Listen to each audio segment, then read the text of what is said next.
आदाब नाजरीन, आप सभी का इस्तकबाल है हमारे ख़ास प्रोग्राम में, जहां पे हम आपकी मुलाकात करवाते हैं एक ऐसी शख्सियत से जो आप लोगों के लिए ना सिर्फ एक आइडल हो सकती हैं बल्कि इंस्पिरेशन भी हो सकती हैं। और आज ख़ास मुलाकात में हमारे साथ बात करने के लिए मौजूद हैं वेरी प्रिटी एंड ब्यूटीफुल हज कमेटी की चेयरपर्सन कौसर जहां जी। आइए मिलकर उनका इस्तकबाल करते हैं। बहुत बहुत इस्तकबाल है मैम आपका, वेलकम। शुक्रिया।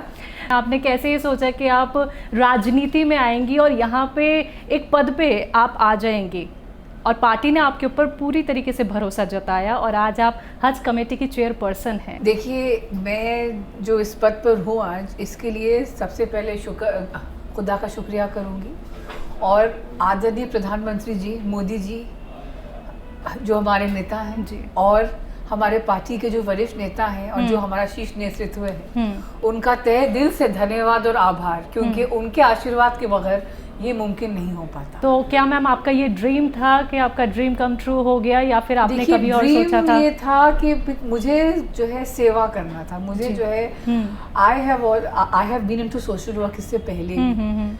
तो मतलब जो बेचारे इतने ज़्यादा प्रिविलेज नहीं है, उनकी मदद करना, और to empower somebody, that is what gives me happiness. बिल्कुल।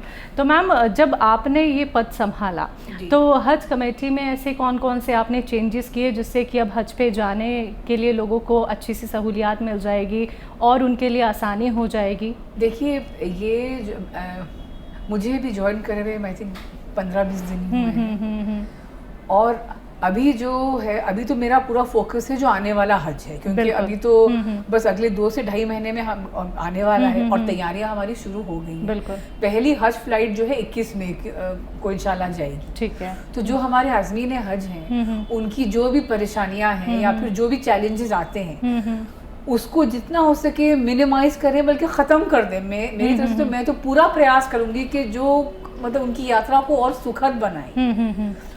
और अभी अगर आपको जानकारी होगी कि 10 मार्च तक जो है वो लास्ट डेट थी हज फॉर्म्स की, तो वो बढ़ के अब 20 मार्च हो गई। बिल्कुल। तो 20 मार्च के बाद जो है फिर इंतजार रहेगा कि हज कमेटी ऑफ इंडिया से हमें जब टाइम मिलेगा और डेट मिलेगी खुर्रा का जो कार्यक्रम होता है उसकी, तो फिर वो होगा, उसमें वो ड्रॉज निकलेंगे कि मतलब फाइनली कौन कौन जाएगा। उसके बाद फिर हज के टेंट्स वगैरह लगेंगे, बिल्कुल, जो लगते हैं रामलीला ग्राउंड के पास। तो उसके बाद फिर वहाँ पे जो सुविधाएं हैं जो हम उनको मुहैया करवाएंगे, जो हमारे आज़मीन हज हैं, जैसे कि एयर कंडीशन टेंट्स हो गए, या और भी चीज़ें, मेडिकल फैसिलिटीज होगी, जो मतलब जो हमारे बुजुर्ग लोग हैं उनको जो है उनको कुछ भी उनको परेशानी हो, तो उसमें मैं पूरी कोशिश कर रही हूँ अपनी तरफ से कि जितना हो सके और बेहतर हो और अच्छा हो। व्हील चेयर हो गई, तो मतलब व्हील चेयर की क्वालिटी वगैरह भी मतलब ताकि आसानी हो। और फिर यहाँ से एयरपोर्ट तक का सफर जो है काफी लंबा सफर है, उसके लिए हम उनको AC बसेस प्रोवाइड करवाएंगे। तो और बाकी सैनिटेशन हो गए, टॉयलेट्स हो गए, खासकर महिलाओं के लिए जो उनको जो समस्याएं या फिर जो मतलब चैलेंजेस आते हैं, कोशिश पूरी रहेगी कि इस बार जितने हो सके कम आए। पहले आप एक कार्यकर्ता भी रही हैं, आप समाज सेवी भी रही हैं, उसके बाद अब आप हज कमेटी की चेयरपर्सन बन गई हैं, तो आपके कोई आइडल? देखिए, मैं आपको बताऊं, मैं जो है ना भारतीय जनता पार्टी से जुड़ी हुई जी, और भारतीय जनता पार्टी की और आदरणीय प्रधानमंत्री जी की जो विचारधारा है उससे मैं बहुत ज़्यादा प्रभावित हूँ। बल्कि मैं ये कहूँगी कि भारतीय जनता पार्टी से तो मुझे दिल से मोहब्बत है। तो महिला सशक्तिकरण को आप भी आगे बढ़ा रही हैं मैम पार्टी के साथ साथ? बिल्कुल। देखिए, ये हमारी पार्टी की विचारधारा है, and for a long time महिला सशक्तिकरण, और in English what we say women empowerment has been on the social agenda, but it has only got momentum in the past 8 years। आदरणीय मोदी जी के कार्यकाल में ही तो महिला सशक्तिकरण की दिशा में सारे काम हुए हैं। अगर आप देखें, इससे पहले जो है कुछ खास तो हुआ नहीं। जी। अब ट्रिपल तलाक का कानून ले लें आप, जो हमारी मुसलमान बहनें हैं उनकी क्या दशा थी इससे पहले, लेकिन जब से ये कानून आया है वो स्वयं को पहले से बहुत ज्यादा सशक्त और महफूज महसूस करती है। क्योंकि अब है कि जी अब तलाक कोई एक वन साइडेड डिसीजन तो नहीं है ना, कि बस शौहर ने बोल दिया तलाक तलाक तलाक और किस्सा खत्म। उस पूरी महिला का पूरा जीवन बिखर जाता था। जी जी। लेकिन अब आई वुड से इसका श्रेय तो भाई आदरणीय मोदी जी को जाता है। जी बिल्कुल। मैम, सूफी संवाद आपका एक महाभियान और प्रोग्राम चल रहा है, तो इसके बारे में हमें थोड़ा तफसील से बताइए। जी, इसका जो है एक कार्यक्रम कल ही था केंद्रीय कार्यालय में, जहाँ सब हमारे वरिष्ठ पदाधिकारी आए हुए थे। पुरंदेश्वरी जी थी जो हमारे अल्पसंख्यक मोर्चे की जो प्रभारी हैं, जॉन बारला जी थे जो MOS अल्पसंख्यक मंत्रालय के हैं, अब्दुल्ला कुट्टी साहब थे जो हमारे हज कमेटी ऑफ इंडिया के अध्यक्ष हैं, जमाल सिद्दीकी साहब थे जो हमारे राष्ट्रीय अध्यक्ष हैं अल्पसंख्यक मोर्चे के, और कई वरिष्ठ लोग थे। तो इसमें ये कि भाई कि जो हमारे सूफी लोग हैं उनको भी जितना हो सके जोड़ें साथ में। तो मैम, सरकार देखिए आप पार्टी की है दिल्ली में, लेकिन आपने ये बाजी मार ली, तो ये कितना आपके लिए कठिन रहा? क्या आपको लगा था कि मेरा कोई कॉम्पिटिटर है या मेरे ऊपर जो पार्टी ने भरोसा जताया तो जनता भी ये भरोसा जताएगी? देखिए, आसान तो नहीं था जी, ये चुनाव आसान तो नहीं था, चैलेंजेस बहुत थे जी। और हम आम आदमी पार्टी वाले जो हमारे भाई हैं उन्होंने तो आखिर तक कोशिश करी कि भाई कि चुनाव ना हो, क्योंकि उनको लग रहा था कि भाई चीज़ें हमारे हाथ से जा रही हैं। तो उन्होंने तो हर मुमकिन कोशिश करी कि जितनी हो सके इसमें बाधा डाला जाए, चुनाव ना हो। लेकिन देखिए, जो सही है ऊपर वाला भी है, और जो हमारे अधिकारी थे अश्विनी कुमार जी जिन्होंने ये चुनाव करवाया, तो भाई वो he was a fair person, और जो जैसे होना चाहिए बिल्कुल संवैधानिक तरीके से जो प्रावधानों के अनुसार बिल्कुल वैसे ही हुआ चुनाव। मैं आपके माध्यम से उनसे यही कहना चाह रही हूँ, मैं उनसे हाथ जोड़ के विनती करती हूँ, देखिए आप मेरे बड़े भाई हैं, आपका पूरा सम्मान और आदर करती हूँ मैं, और ये काम जो है ना, ये खिदमत जो है हज की, आज़मीन हज की, ये इतना पाक साफ और इतना अच्छा काम है, आप क्यों अपने आप को वंचित रख रहे हैं इससे, और आप क्यों इससे दूर रह रहे हैं? जी, आइए हम सब साथ मिलके करते हैं ना ये काम, और ये इतना मतलब इतना पवित्र, इतना साफ, इतना अच्छा सवाब का काम है ये कि इसमें सियासत की कोई गुंजाइश है नहीं। तो मैं उनसे रिक्वेस्ट करूंगी कि प्लीज कृपया इसमें सियासत ना करें। सियासत करने के लिए बहुत मुद्दे हैं हमारे पास, उस पे सियासत करेंगे हम लोग, लेकिन इस पे मत करिए ना प्लीज। यानी मिलजुल के सब काम करें। बिल्कुल, मैं तो चाहती हूँ कि वो आए।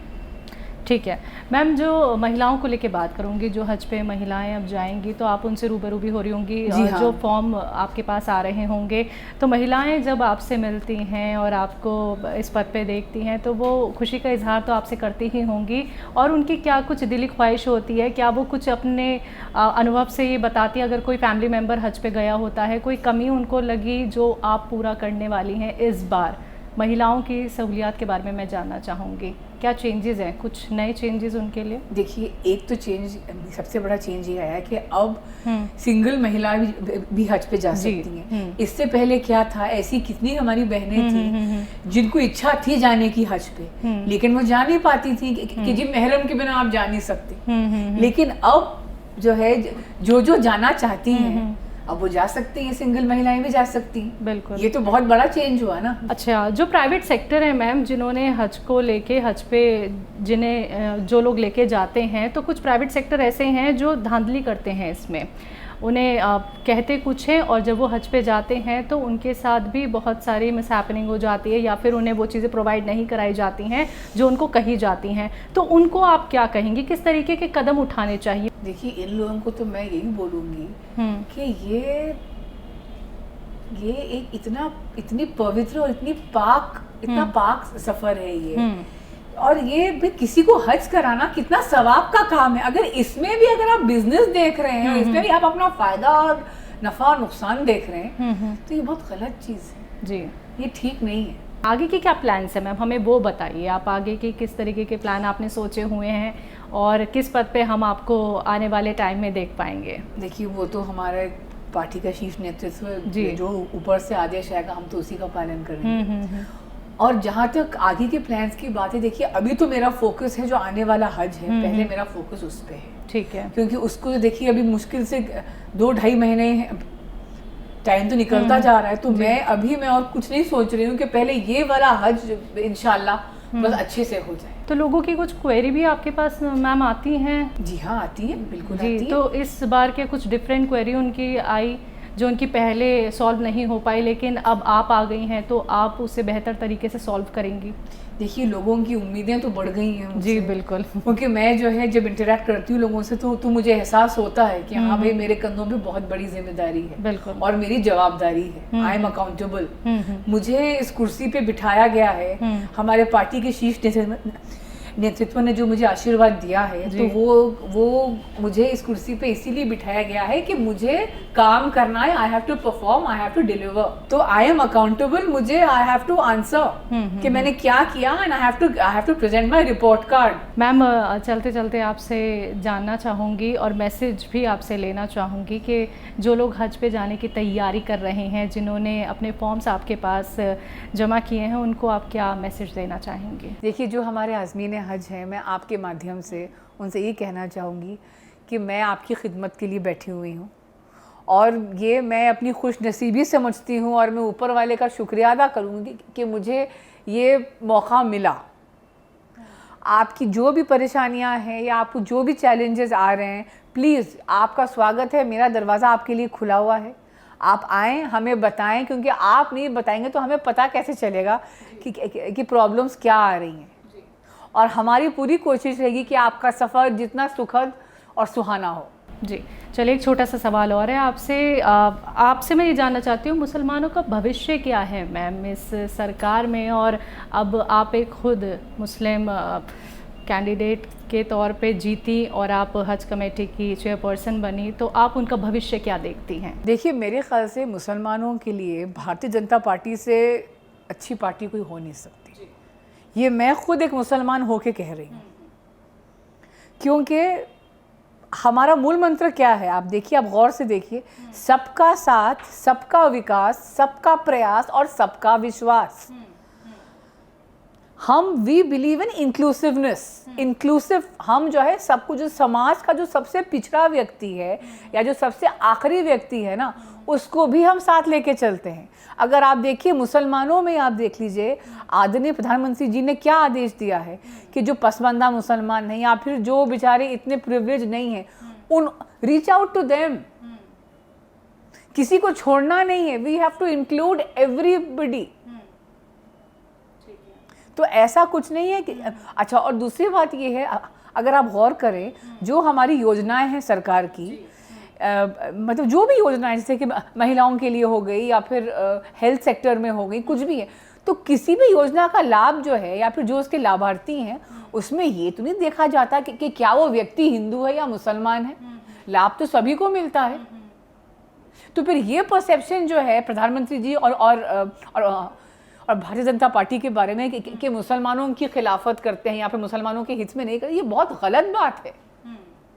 ये बिल्कुल गलत बात है। ये आप देखिए, आज आप मेरा एग्जाम्पल ले लीजिए, मैं एक मुसलमान महिला को आखिर भाई कुर्सी पे बिठाया गया ना, तो ये हमारी पार्टी के आशीर्वाद से तो हुआ है। उनके समर्थन के बिना तो ये मुमकिन नहीं हो पाता। तो आप मानती हैं कि मुसलमानों का भविष्य बहुत उज्जवल है? बहुत ही उज्जवल है, बिल्कुल जी। तो बहुत सारे काम प्रधानमंत्री नरेंद्र मोदी जी के नेतृत्व में हो रहे हैं मुसलमानों के भविष्य को लेकर, हो रहे हैं और इंशाल्लाह आगे होते रहेंगे। चलिए, विश्वास तो करके देखें एक बार। 3 तलाक को लेके अगर मैं आपसे बात करूं तो जैसा कि अब ये 3 तलाक वाला मुद्दा भी महिलाओं के लिए अब थोड़ा सा उनको राहत दे रहा है, क्योंकि अब एक वन साइडेड सिर्फ जवाब नहीं आता है, अब दोनों तरफा पूछा जाएगा। तो इस चीज़ में कितनी कमी आई है और इसको लेके आप कितनी संतुष्ट हैं?